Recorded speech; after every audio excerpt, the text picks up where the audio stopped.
Ngayong araw mga guys, dahil ayaw nga po nila tayo payagan na makapaglaro sa Interbarangay, kaya kumuha na lang ako dito ng mga pa-order at dito na lang ako maglalaro sa Interhanap Buhay. Yes! Bangko na nga yung tao, minsan na lang magamit, pinrotesta nyo pa si Ninin Vlogs. Tinamad na tuloy ako mag-basketball, dito na lang ako magpo-focus sa Interhanap Buhay, kaya kung wala kayong ginagawa ay samahan nyo na muna ako dito sa aking trip. Let's go!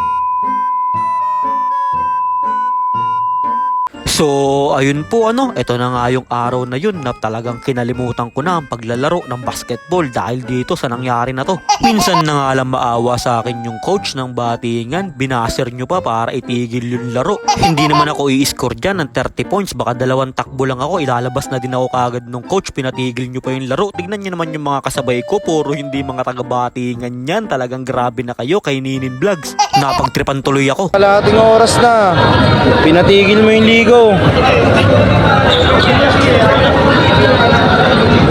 Onin! Onin! Onin! F!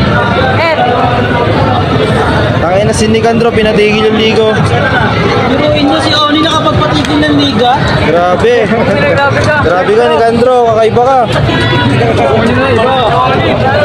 Kaya pagkatapos nung nangyari na yun ay kinalimutan ko na yung paglalaro ng basketball. Dito na lang tayo mag-focus sa paghahanap buhay. Yes! Dahil hindi naman panghabang buhay naglalaro tayo ng basketball. Talagang panapanahon lang yan. Kaso hindi ko na nga panahon ngayon. Pinortesta nyo pa ako. Kaya yung mga SK chairman dyan na ayaw magpalaro sa akin ay magsi-order na lang kayo nitong mga pinapa-order ko para matuwa pa ako sa inyo. Imbis na sa plaza ako naglalaro ay napunta pa ako dito sa tunay na hamon ng buhay. Kaya magsi-order na kayo. Ito nga din po pala yung mga pinapa-order natin. Ayan, meron tayong ubas saka puto de leche, 100 lang per tab yung puto de leche, yung ubas naman 150 lang per kilo, panalo ka na dyan. Kaya ay babalot ko na nga dito yung mga pinapa-order natin. Ayan, napapakita ko sa inyo yung mga puto de leche at ibabalot ko na nga din itong ubas. Parang si Felipe Chavez lang bago mapunta sa MPBL. Baka kaya hindi ako pinayagan makapaglaro sa Interbarangay ay dahil may kukuha sa akin sa MPBL.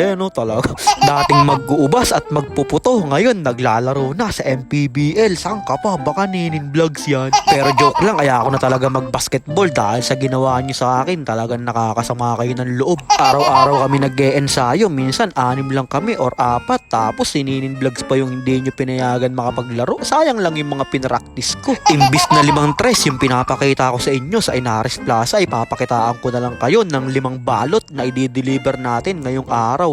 Pero kahit hindi tayo pinayagan at naprotesta tayo, okay lang yun. Talagang wala akong galit sa inyo. Basta magsi-order lang kayo sa akin. Itong mga pinapa-order ko ay okay na ako. Maraming salamat nga din po pala dahil pinrotesta nyo ako at makakapag-focus na ako sa tunay na hamon ng buhay. Yes! Kaya yun lang mga guys. Maraming salamat nga po pala sa walang sawang pagsuporta at sa palaging panonood. I-follow nyo na si Ninin Vlogs para sa mga susunod pang vlogs. Mag-ingat po kayo palagi. Bye-bye! Yo!